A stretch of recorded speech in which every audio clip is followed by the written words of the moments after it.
We Need Each Other is a podcast about the importance of human interaction. It provides a reminder that we are not intended to live in isolation. Human beings need each other.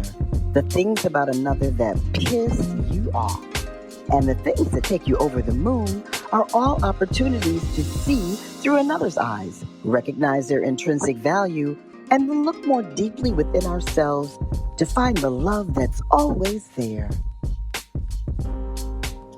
Welcome to another episode of my podcast, We Need Each Other. It proves itself to be truer and truer and truer every day.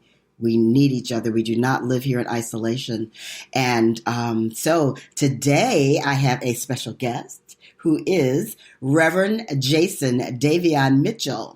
He is a 2020 graduate in the inaugural class of the Michael B. Beckwith School of Ministry. As a staff member of Agape International Spiritual Center, Reverend Jason manages Agape's prayer ministry and supports the practitioner corps. In addition to these roles, he serves as the director for Agape's Sacred Service Ministry. For more than 8 years, Reverend Jason has facilitated our daily prayer call, a morning devotional call where people from around the world gather in prayer, affirming truth.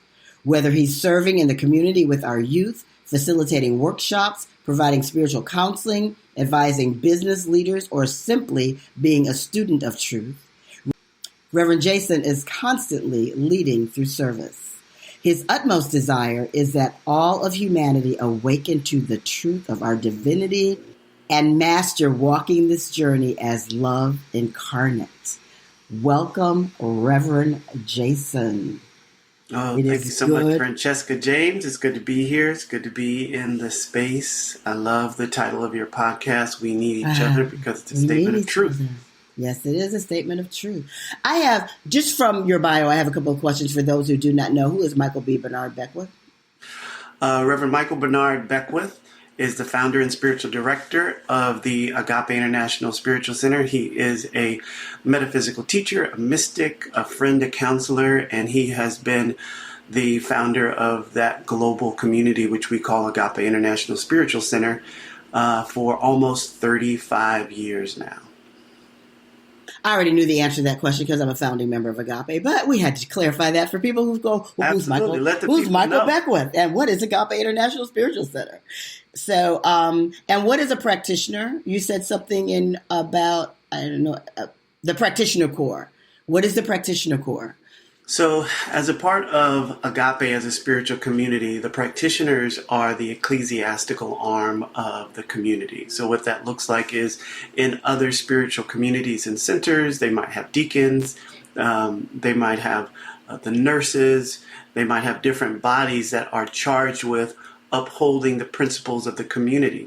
Within Agape, a practitioner, an Agape licensed spiritual practitioner, is one who's made a commitment to practice the presence of God in their earthly walk and how they work within the community and in their lives. And in particular, they are the praying arm of the community. So their first call is to be in prayer as the community comes to them, as they see disturbances, as they see things that need to be addressed, as they see things that they want to do and be energized, or people come to them with questions.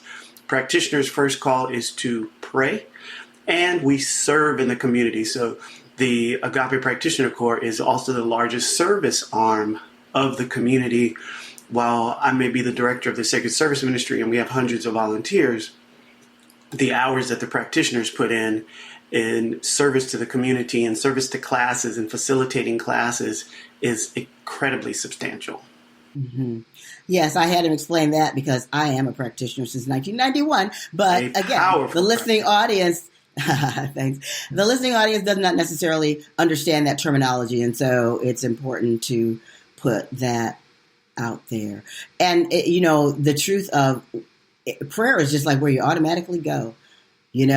I pass by a car accident, I start praying. I see a homeless person, I start praying. I see whatever, I start praying. I hear someone say something that I know daggers are going to be thrown at them about what they say, I start praying. It's just that. So you were praying for me on Sunday then. I was praying for you on Sunday.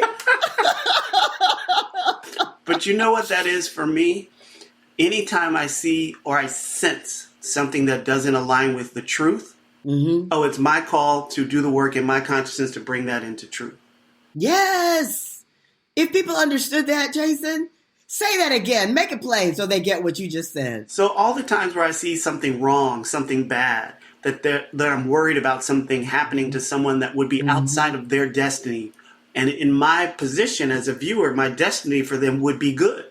Would be for something good to happen to them. Yeah. So if any time I'm in an observational position where I see some crisis or situation or disturbance that would have me think that a person is outside of good, like just outside of good, it's my calling to see that and to bring it into my consciousness, speak and declare the truth that I know about life, that I know about that person, regardless of what they do, regardless of what they know. They don't need to know nothing about my prayers.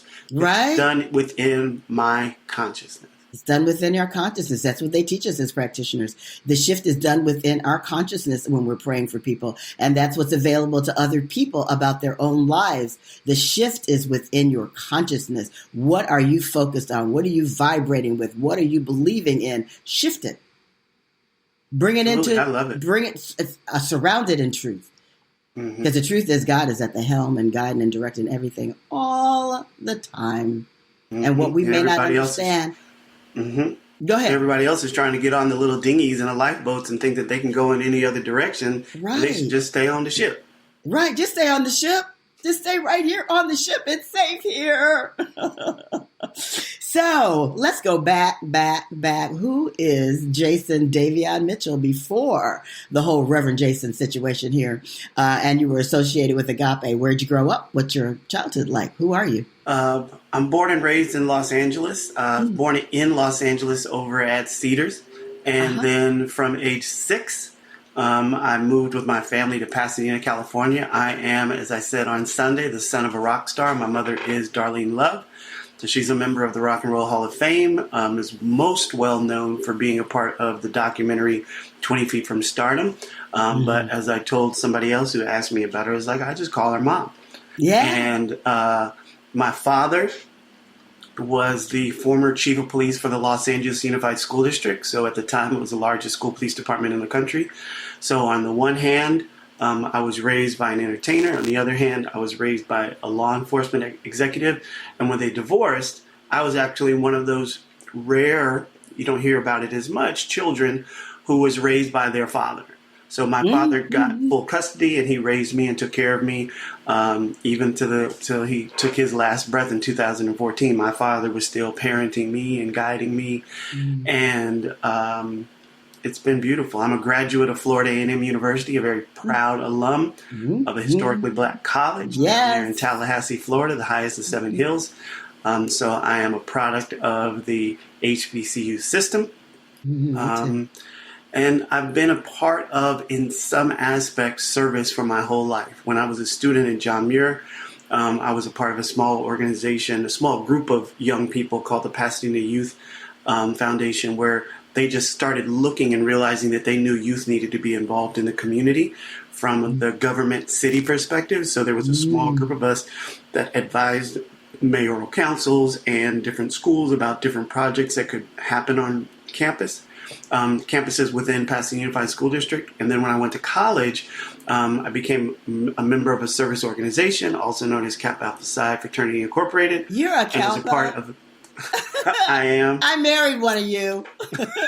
Divorced him quickly. Go ahead.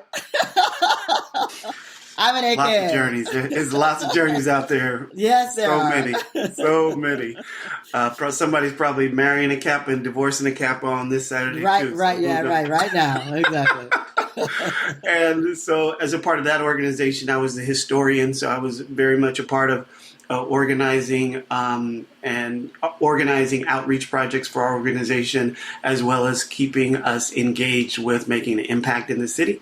So then even coming out of those institutions, I didn't realize it till I look back, but I've always been involved in service. In 1997, when I moved back to Los Angeles, I became very involved in my uncle's church, Word Center Church of Los Angeles, traditional Christian, charismatic faith. They did their training at Rhema Bible Training Center, so everything about traditional Christian faith teaching is what I was in at the time. My grandfather passed away when I was 6, but he was a bishop in the Apostolic Church, and he established a large community here in Los Angeles and was one of those ministers at that time that was well known, well renowned. And my family's lineage on my mother's side is pastors and teachers. So two of my uncles are pastors, and both of them and their families have held down some form of that church ever since. So even though it's changed names, even though it's changed congregations and locations, that community that my grandfather started still exists. So spirituality, teaching, Jesus was very much a part of my life. But when I was raised with my dad, I wasn't as involved with the church. So when I came back from college, I got involved with my uncle, and probably from 1997 till 2003, I was there every time the church opened, every time the church closed, cleaning the building, making sure everything happened, very much involved. And then in 2001, I got married, and in 2004, I got separated and divorced. And I didn't know you had ever been married. No, most people who haven't had long conversations with me where the relationships come up and that have known me since I've gotten to Agape don't know that aspect of my life. How long were you married? We're married for 3 years, so separated at 3 years. And then, in California, it takes a while to get a divorce. So on paper, we were married for 3 years. Mm-hmm. Well, you are, that saying, I am my ancestors' wildest dreams. Your ancestors are proud of you. I think that my grandfather, you know how when people go into their elders' libraries after they've passed and they start finding texts and books, that they were teaching one thing out to the community, but they were reading about everything. One of my cousins told me that there were like metaphysical books in my grandfather's library.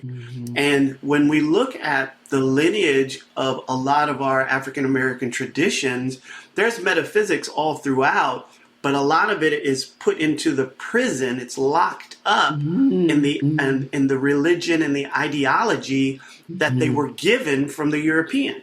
Yes. So but they still found a way. That's why the charismatic church with the huffing and the puffing and the jumping and the shouting and the sweating for hours resembles more of the African spirituality than it does European religious Christian tradition.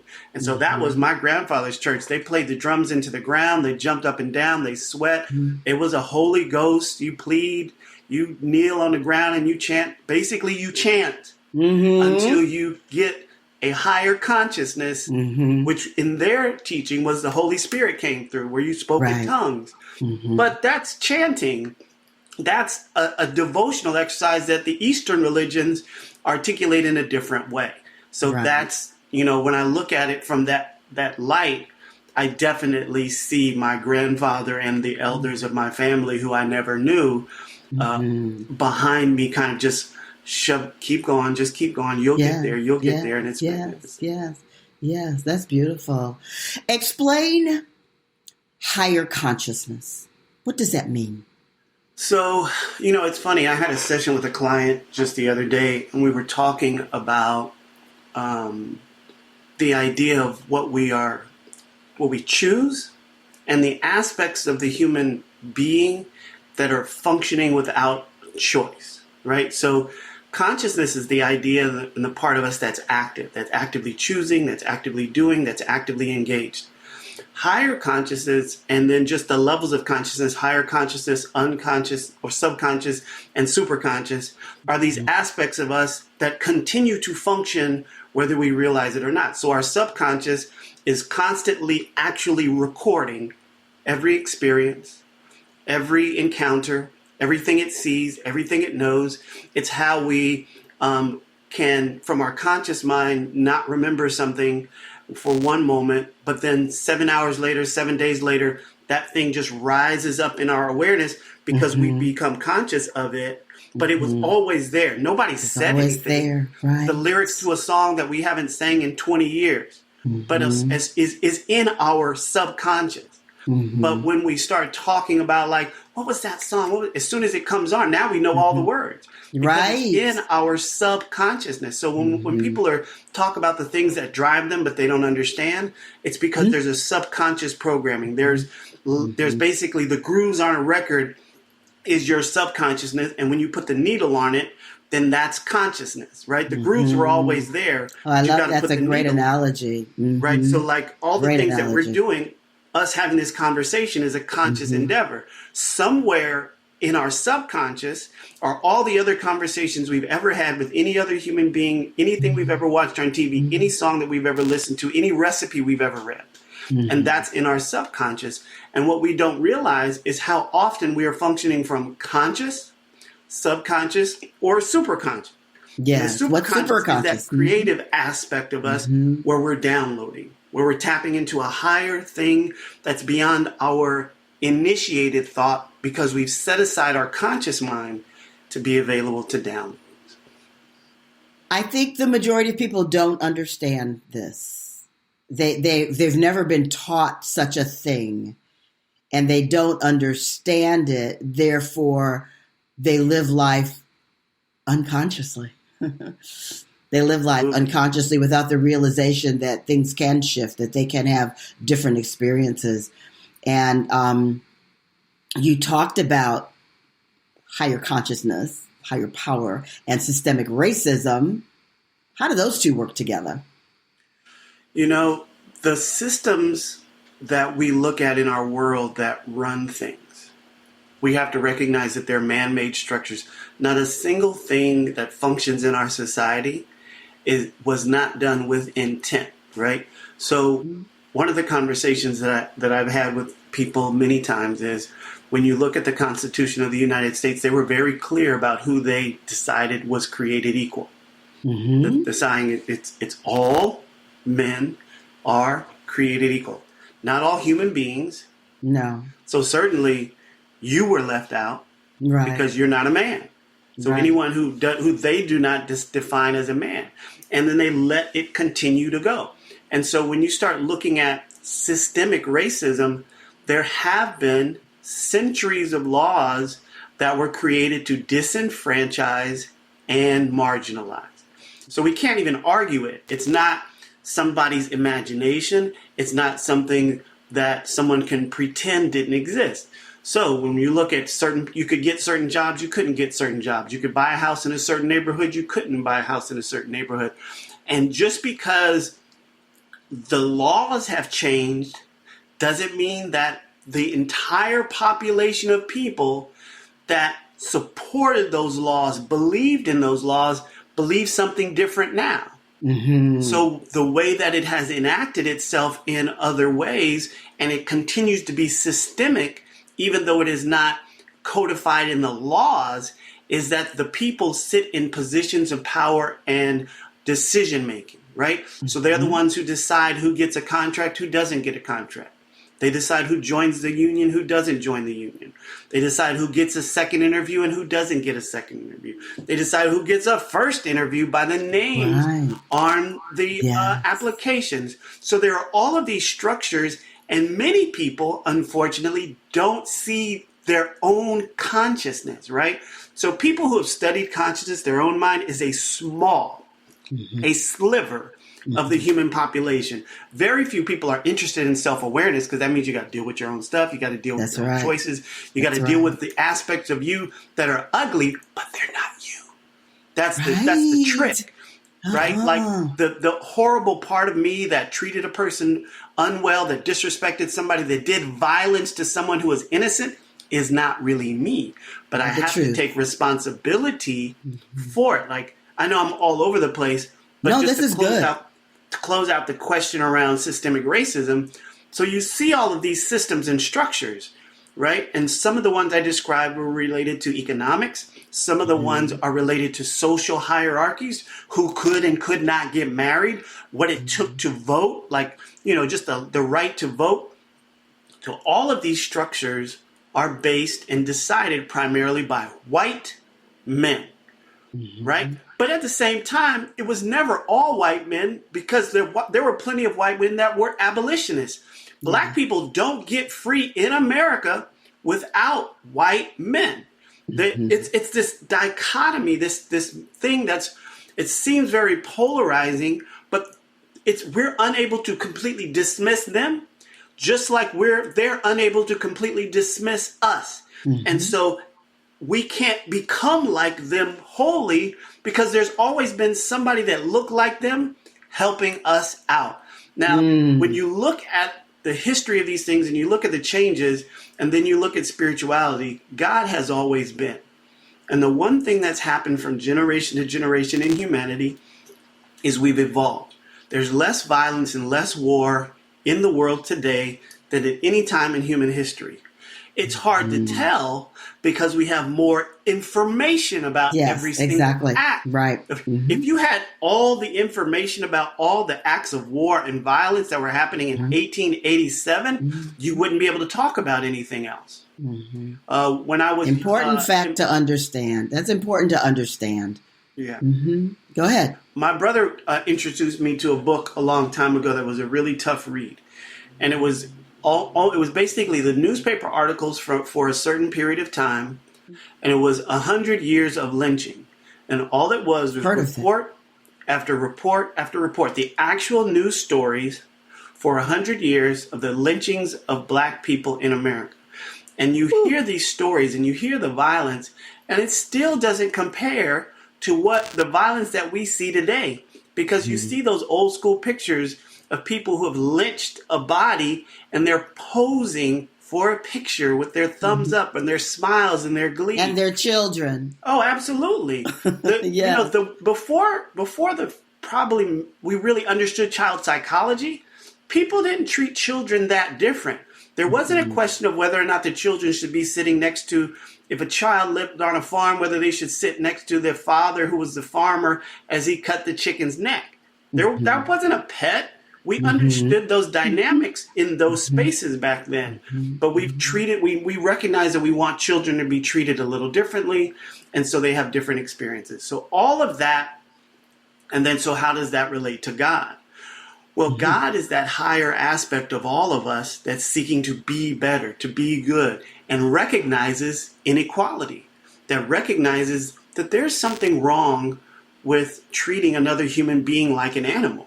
That there were so many Christians at the same time in the 1800s that believed in slavery and also were abolitionists. They read from the same book, and one person read the book and said, I should not allow other human beings to be enslaved. And the other people read from the book that said, well, this has always happened and we can make money off these folks and it's prosperity and we should do it. But over time, what we continue to witness is major events and disruptions in our society that wake us up.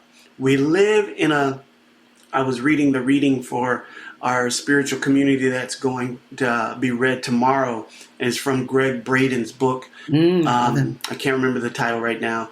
And he quotes a line that talks about we live in a living universe, right? What kind of universe? A living universe. It's alive, universe. Right? The universe is alive. And things that are alive, when you look at them, they grow, they expand, they transform, they do all of that. And that's what we're meant to do, right? And so society has continued to grow, but there are humans that try to oppress and suppress what society is trying to do. So how do they do that? They create the laws that suppress and oppress and change the patterns that are old and dying so they can try to preserve the world that they've known. Spirituality is constantly propelling us forward, expanding our idea of what it means to be male, female, what sex is, what relationship is, what community is. All of that is evolving.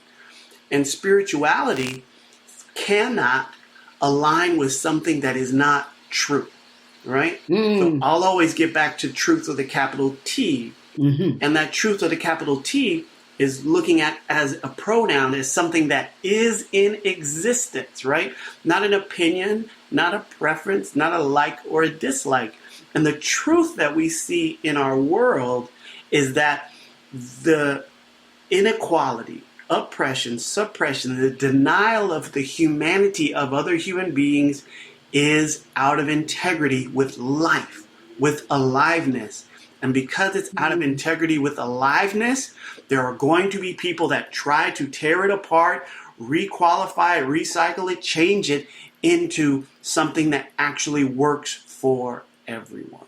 Yes, something that works for everyone. There you have it. So, Jason, Reverend Jason, I know him as Jason. Okay. But Reverend Jason, I want to honor you here. I saw you did a talk at Agape on Sunday.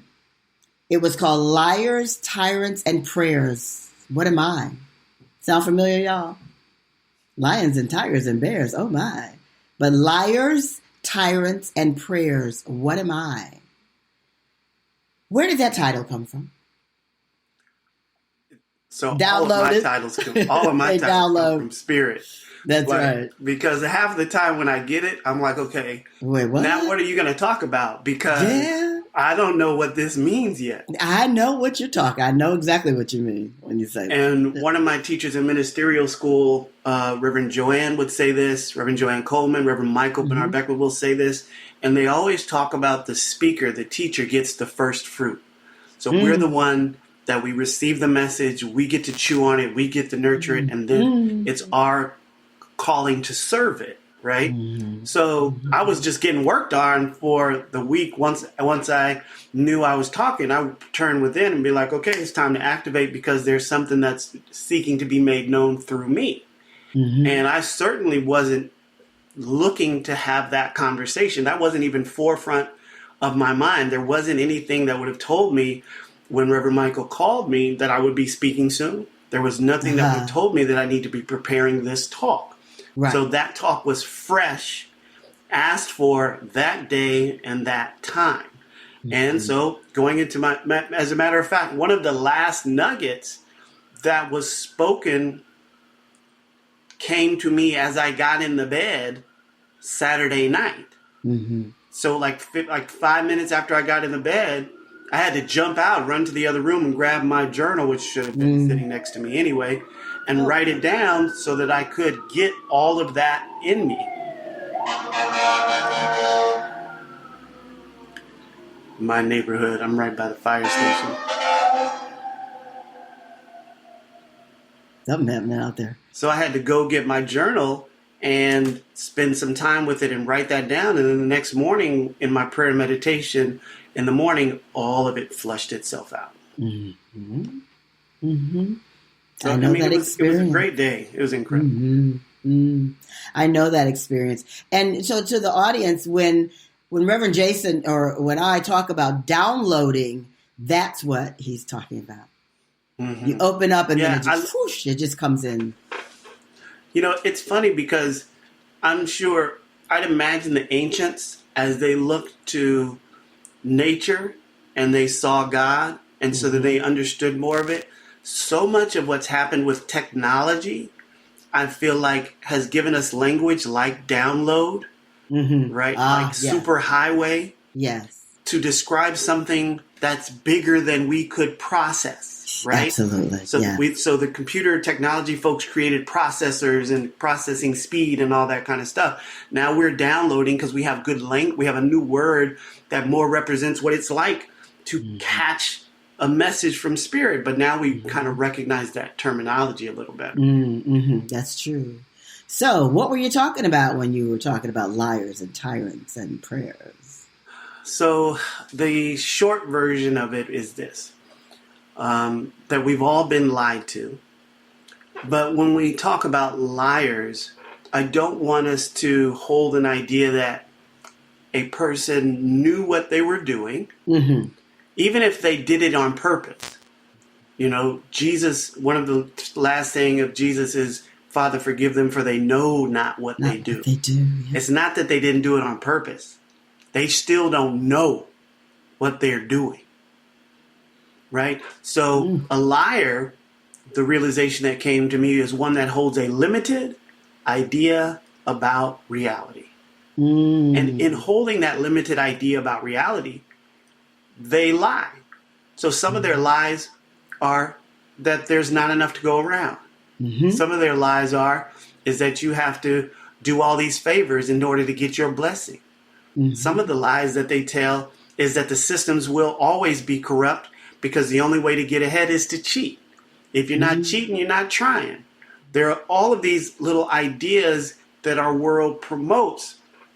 And unfortunately, they're antithetical. They just are completely opposite to an idea of living in a benevolent universe, one that is constantly giving, constantly gracious, constantly pouring out to us. And because we've been lied to by the people closest to us, because they didn't know any better, by strangers, and the systems and the structures are constantly sending messages to us that are lies, because they're all rooted into a limited idea about reality. Mm-hmm. And then I talked about the tyrants. And I used the word tyrant. It became really clear that because of the meaning behind tyrant, I don't think is as well known as the popularity of the usage of the word. Mm-hmm. And so a tyrant, in a lot of cases, they think of like big bad villains, and they think of stereotypical portrayals of some big bad guy or gal in a film. But a tyrant is a little more insidious and simple than that. A tyrant is one who is a usurper of power, one who takes away the power, a usurper of specifically sovereignty. A tyrant is one who takes away our sovereignty, one who takes away our ability to actually choose. I didn't say this on Sunday, but one of Reverend Michael's teachings is choice is a product of awareness. You can only make choices about things that you are aware of. Mm-hmm. Where the systems and structures in our world are constantly hiding things from us. They're constantly bloviating and hiding things behind the lies and the red tape and all of these different systems, and saying it'll take too long to change things. Mm-hmm. But that's not true. Mm-hmm. Things change in the moment we choose, but we don't recognize our power because we've been lied to, because the tyrants, the systems, and the structures in our world are the way that I utilize tyrants, because we think of it as people. But I think that in particularly the systems and structures that support white supremacy, the systems and structures that support specifically poverty, like a continuous poverty, are tyrannical. So in the talk on Sunday, I mentioned that capitalism is a tyrant, specifically the way capitalism is functioning in our society. So what did I mean by that? Well, what kind of sense does it mean that in a world that's driven an economic system of entrepreneurship, of getting educations and things like that, that you have to be forced to pay a minimum wage? Mm-hmm. Well, and then that the minimum wage that you're forced to pay as an entrepreneur, as a corporation, as an employee, doesn't provide for the standard of living, the basic standard of living in the country, and even the goal that California has set, $15 an hour, certainly doesn't provide for the basic cost of living of a person who works full-time, 40, even 50 hours a week at $15 an hour in most places in the state. Yeah. So then what is the effect on the citizens of that type of system? Well, it's oppression. It's more poverty. It's people making decisions because they feel desperate. The society does not drive hope and opportunity and a belief that I can be or do or have anything that I really want. Because I'm the third of a generation that's been raised in poverty, right? Mm-hmm. I'm the third of a generation that's coming out of situations for where there were systems and laws like Jim Crow. Jim Crow is a part of capitalism. Mm-hmm. So we have to understand that the economic system as it currently is has always been something that oppressed and suppressed human beings, particularly people with black bodies, brown bodies, particularly people from other countries that did not fit into that European model of white citizen, specifically male, that came over here, because women couldn't even own land during part of this capitalist system in America. So that was one of the tyrants. I also mentioned, I use that one as a big example, but I also mentioned all the racism, sexism, homophobia, transphobia, xenophobia, all of our phobias, any system that makes another, right? Anyone that says you're this thing that's an other than I am, and I don't like you and I want to treat you different because you're not what I am. Mm-hmm. All of those things are tyrants. And we went from liars to tyrants to prayers because I challenged people in our community that if they did not have the ability to speak the word of truth for their own lives, there's a problem. Mm-hmm. Each and every one of us need to have the power and the authority of our voice. Well, that is our sovereignty. We are sovereign beings. We are divine emanations of the Most High. It doesn't matter what language you use, Allah, Jehovah, Great Spirit, Holy One, intelligence, universe. There is that something underneath it all that shows you that these accidents and happenstance are divinely ordained, even, maybe, especially the ones you did not want to go through, you did not want to experience, because they all grant us the opportunity to move beyond our known life. That's not always comfortable. That's not always what we would have chosen. And so that can be really challenging. And so we finished it off with this idea of who am I, right? Mm-hmm. And so the who am I requires us to do the work. If I've been lied to, and there's someone who's usurped my power and taken my own sovereignty away from me, then I need to disavow myself, which would have been a really good word to use Sunday. I didn't use that word. But we need to disavow ourselves of all of the identities that we currently have, because the idea that we have about those identities right now are also limited ideas about reality. The one that I centered in most was mother. So much of the idea of what it means to be a mother, and I know you're a mother, has been sacrificial. So much of the idea of a mother for many people has been, you get a gold star for giving up your entire life for your children. So much of these ideas about what it means to be a mother means that you don't get to have a fulfilled sex life, that you don't get to have a fulfilled life of creativity to reach your dreams, that you're supposed to set aside all that you are for your offspring. And the idea about what it means to be a father doesn't look anything like that. There are many fathers that do that. There are many fathers that set aside all of their dreams and all their careers and take care of their babies. But that's not the idea that our society has promoted about fathers. So we just need to set down the idea about mother, what it means to be mother, what it means to be black, what it means to be gay, what it means to be trans, what any of these identities, what it means to be a foreigner, what it means to be American. We need to set them all down, take a breath, allow ourselves to be in that space of nothingness. And then as we pick up anything, we requalify it, almost anoint it with the holy oil of our consciousness, and realize, well, what's the divine idea of mother? What's the divine gift in being gay? What's the divine gift in being African American? What's the divine gift of being Brazilian? What's the divine gift of being Indian? What's the divine gift of being Native American? What is the divine word, anointing, love, uniqueness of all of these different aspects? Because they exist. It's not like we made them up. No. They exist. And because they exist, they're worth picking up again without the limited ideas about reality, with our spiritual authority.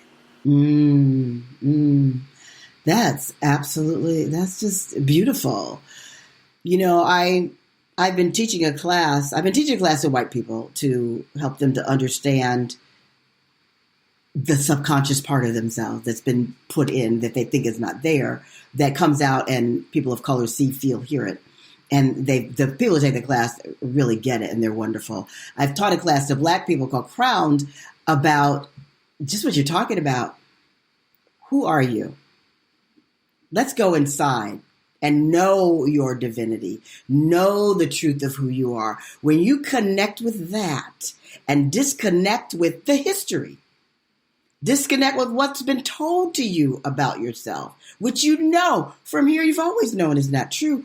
Connect with this and breathe that out into the world. Live from that. That's when you see life change. Your individual life, the lives of the people around you.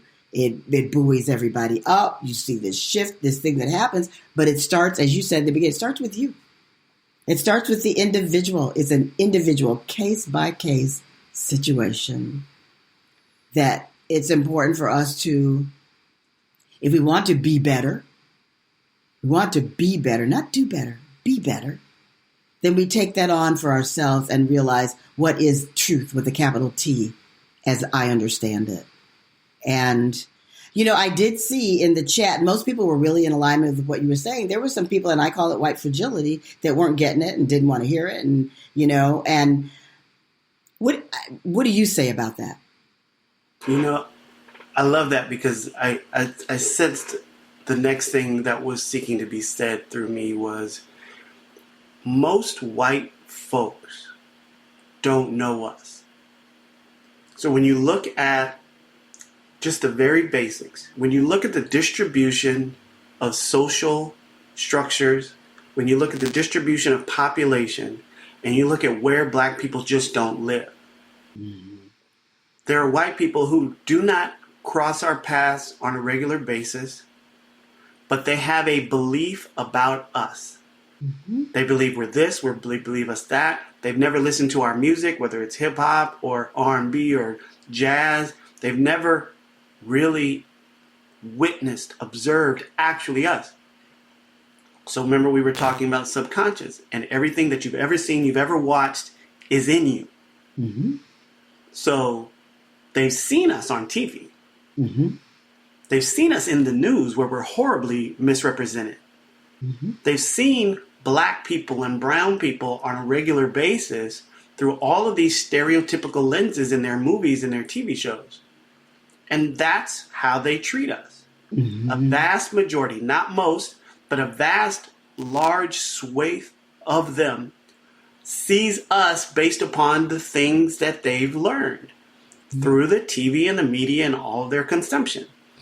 So then if you were to meet me, or if they were to meet you, they would not have any clue of who we would. And then that's where we have to deal with microaggressions, because now we're explaining to them that we're not like those people from New Jack City. We're not like those people from CSI. We're not like those people from all of these horrible scenarios that you were raised with from a child. When we look at the structures and how they encounter us, it's why they need to unpack what it means to be white. Because white technically isn't a thing. There is nothing culturally relevant about white. I know what Spanish is. There's a whole culture around Spain. I know what Polish is. There's a whole language and art around Polish. I know what Russian is. Whole country, whole language and art. And you can hop around all of the white identifying groups culturally in Europe, and you have a culture. But what is the culture of whiteness? It doesn't exist. And as somebody was talking about this week that I read, and they try to present whiteness as the baseline for society. And it never has been, it never will be, because before black people were made the enemy, the Italians and the Polish and all of the people who now primarily identify as white were fighting each other. Right. Then they came together and found a new enemy, which at the time would be called the colored people and the Negroes, who we call African American now, the descendants of those who were brought over in the slave trade, or those that migrated and were lumped into that group. And so the idea of them being fragile makes sense to me. Yeah. Because every thing that they thought they knew, that they thought they believed, all of the lies about reality, the limited ideas about reality that they held as fact were all fantasy. And finally, we're living in an age where, because of academic scholarship, activism, and lived experience, our children are integrating more than ever before. I grew up in a very mixed high school. There was a large white population, large black, brown, and Asian, and there was no race issues on that campus. But that was unusual even then when I was growing up, because in the South, my friends that I went to college with didn't have that experience. And many of my friends that lived in the North didn't have that experience. When I spent my summers in New York with my mom, the kids in New York weren't having that experience, because that's when the Jones Beach riots were happening. And that's when a lot of that kind of stuff was happening on the East Coast. And so as you start seeing all of these structures, I am not surprised that a person's ego rises up and pushes back. And I actually hope it happens, and I expect it, because I'd rather they be aware of the fact that they're living primarily and observing me talk through their ego, when I'm not interested in their ego. I'm interested in them listening with their soul. Yes, yes. And it's interesting, Reverend Jason, that I started asking a couple of years ago, one of my favorite questions to ask is, what ethnicity are you? I ask that of people all the time, because I know I'm looking at you. I think I know what you are. So I'm going to address you as what I think you are. And then I'm telling you, 90% of the time, I don't have a clue what that person is. I'm just shocked at what I hear. But what I found was, because you said, like, many of them don't know us, many of them don't know themselves. Because when I ask white people, what is your ethnicity? The majority of the time they say, well, I'm just white. Well, that's not an ethnicity. Where is your family from? And that, well, I think, so they don't know themselves. And that leaves them in some kind of a vulnerable, fragile state that makes them go to their ego. It's frightening. Yes. It's frightening. And it's why I know I'm one that's called to lead with compassion, where I know other friends of mine are called to lead with more aggression, right? Yes, because I know that it takes a little bit of all of it, right? Yes, if we were tearing down a prison, we would have some people that would carefully remove some pieces, and then we would have people that came in with a wrecking ball and knocked some things down, and we'd have other people. So it requires all of these different unique approaches. However, it's essential that our white brothers and sisters, because we're all from the one, awaken to the things that they don't know and don't understand. But this goes back to what I said earlier. There's such a small group of people who are interested in doing the internal work of awakening, of self-awareness, of self-reflection, because we have to then deal with the ways that we showed up in areas where we might have shame now. We might have embarrassment now. But the key to our liberation and our transformation is through our shame, through our embarrassment, and the ownership of who we once were, and so that we can be who we are now. That's a great place to end. Chew on that, people.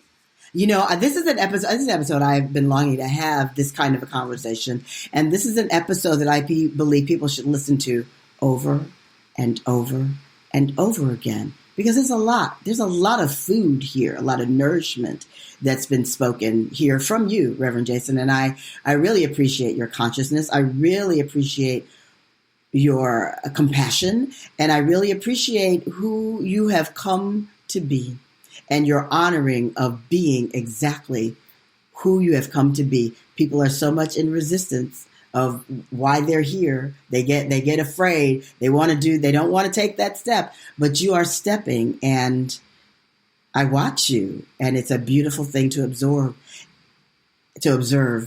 And we need what you bring. The world needs what you bring. And it doesn't matter that it's only a small percentage. A small percentage will change the world. Absolutely. And it always has been a small group of people that set the world on fire. Yes. And I'm honored to be with you and your audience. Thank you so much, Reverend Jason. Thank you so much. I really appreciate you. And is Agape coming back in person? We don't have dates. It's going to happen at some point. But the one thing that Reverend Michael has said is he doesn't want to come back until we can be Agape, right? So imagining trying to set up all these stations and have to align with the county orders. Yes. It's just not what he wants to do. He and the board are in agreement that when we come back, we want to be able to be Agape. And so we're at that point where people are really energetic about coming together. So, it's going to happen at some point. We have no idea of a proposed date, but we're doing the work to prepare at some point, for our community to return. It's all divine. It's all divine timing. It's all divine timing. Thank you so much. Thank you. Absolutely. Bless you. Thank you. Bless you.